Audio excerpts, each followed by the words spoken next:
Hallo und willkommen in meiner Küche. In diesem Video zeige ich, wie ich aus Kabeljauresten eine Fischbulette oder auch ein Fischküchlein mache. Dazu gibt es einen leckeren Salat und eine selber gemachte Remoulade. Zunächst werden die Kartoffeln geschält und mit Wasser und etwas Salz aufgesetzt. Bis sie fertig sind, mache ich mir eine Mayonnaise, was ich allerdings überspringe. Wie sich Mayonnaise herstellen lässt, erkläre ich ausführlich in einem anderen Video. Der Link ist oben bzw. in der Beschreibung. In eine Schüssel gebe ich 3 Esslöffel Mayonnaise. Eine kleine Zwiebel wird in feine Würfel geschnitten. 2 Zweige Estragon werden fein zerteilt und etwas Schnittlauch wird in feine Röllchen geschnitten. Diese 3 Zutaten gebe ich schon mal auf die Mayonnaise. 2 Teelöffel Kapern werden zerhackt und zu den anderen Kräutern gegeben. Hier habe ich 2 Teelöffel gefrorene Petersilie, die ich auf dem Schneidebrett etwas antauen lasse. 1 Teelöffel Senf wird auf die Kräuter gegeben, sowie Pfeffer und Piment d'Espelette, sowie schlussendlich die Petersilie. Alles muss natürlich abgeschmeckt werden. Und ich habe mich noch für etwas Schärfe, also Piment d'Espelette und Salz entschieden. Bis zur Verwendung kommt die Soße nun in den Kühlschrank. Hier habe ich Reste vom Kabeljau und zwar Teile vom Bauchlappen und die Schwanzflosse. Diese Teile sind auf dem Teller nicht so schön anzusehen, da nicht so übersichtlich wie die Kabeljau-Loins. Sie haben aber den Vorteil, dass sie, zumindest theoretisch, keine Gräten haben. Natürlich muss das immer noch geprüft werden. Ich habe den Fisch mit etwas Öl und Wasser in eine Pfanne gegeben und gare ihn nun. Das heißt, ich erhitze ihn, wende ihn und gebe einen Deckel darauf, stelle die Hitze ab und lasse ihn 5 Minuten stehen, damit er so gerade eben durchgaren kann. Diese 5 Minuten nutze ich, um meine Salatsauce vorzubereiten. In eine Schüssel gebe ich 2 Esslöffel Zitronensaft, einen halben Teelöffel Honig, Salz und Pfeffer und 3 Esslöffel neutrales Öl. Alles wird gerührt, bis sich der Honig aufgelöst hat. Auf die Soße gebe ich nun schon mal meinen Salat, den ich in mundgerechte Stücke zerrissen habe. Auf gar keinen Fall darf der Salat jetzt schon durchgerührt werden. Das kommt später, er wird jetzt einfach nur zur Seite gestellt. Der Fisch ist gar gezogen und kann jetzt neben dem Herd auskühlen. Meine Kartoffeln sind mittlerweile ebenfalls gar. Ich habe 200 Gramm Fisch und verwende 300 Gramm Kartoffeln, die ich entsprechend abwiege. Die Kartoffeln werden mit dem Stampfer von Hand grob zerkleinert. Bitte auf keinen Fall eine Maschine dafür benutzen. Das zerstört die Kartoffelstruktur und man hat eine Mischung aus Zement und Kleister.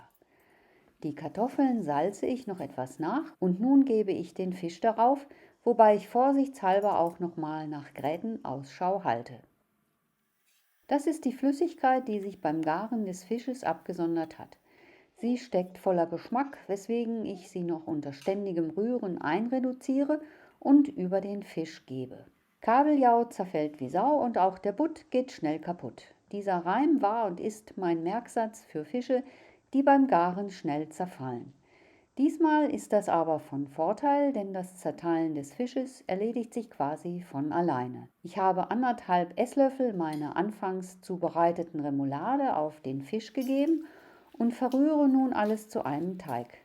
Dabei sollte man aber bitte nicht übertreiben. Kartoffeln und Fisch sollen nur gleichmäßig verrührt werden, es braucht kein feiner Teig zu entstehen. Ich teile die Masse in 4 gleich große Teile und forme schon mal mit der Gabel eine runde Form vor, die ich danach von Hand fertigstelle und auf einen Teller lege. Von der Herstellung der Mayonnaise habe ich noch ein Eiweiß über, welches ich nun anschlage, damit es homogen wird. Man kann natürlich auch ein ganzes Ei nehmen. Um die Bulette zu panieren, bestreiche ich sie vorsichtig mit dem angeschlagenen Eiweiß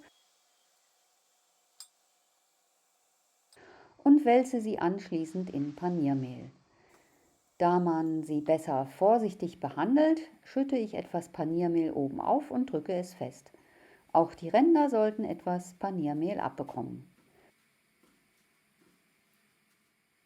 Alles wird nochmal angedrückt und auf einen neuen Teller gelegt. Zum Anbraten wird reichlich Öl in eine Pfanne gegossen, die Bratlinge werden hineingegeben und gebraten, bis sie von außen schön braun sind. Dabei ist es besser, sie nicht ständig hin und her bewegen zu wollen, sondern sie einfach in Ruhe brutzeln zu lassen. Bei mittlerer Hitze hat es bei mir pro Seite ungefähr 4 bis 5 Minuten gedauert. Diese Zeit kann man nutzen, seine Teller vorzubereiten. Nachdem ich mich endlich für ein paar Teller entschieden hatte, habe ich in ein paar Dipschälchen meine Remoulade gegeben. Nun war es auch schon Zeit, die Frikadellen zu wenden, jedoch nicht ohne vorher noch etwas Öl in die Pfanne gegeben zu haben. Mein Salat ist ja zum Glück schon so weit fertig, dass er nur noch untergerührt zu werden braucht. Auch ihn gebe ich nun auf den Teller neben die Remoulade zusammen mit einem Zitronenschnitz. Und jetzt gebe ich noch die Fischfrikadellen hinzu. Fertig! Es kann gegessen werden. Die Fischbuletten sind durch die Panade außen schön knusprig und innen heiß, weich und geschmackvoll. Die Remoulade ist das, was dieses Gericht jedoch zu einem wirklichen Erlebnis werden lässt.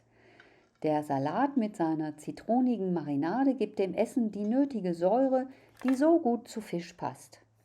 Ich hoffe, ihr habt euch dazu inspirieren lassen, dieses Essen einmal nachzukochen.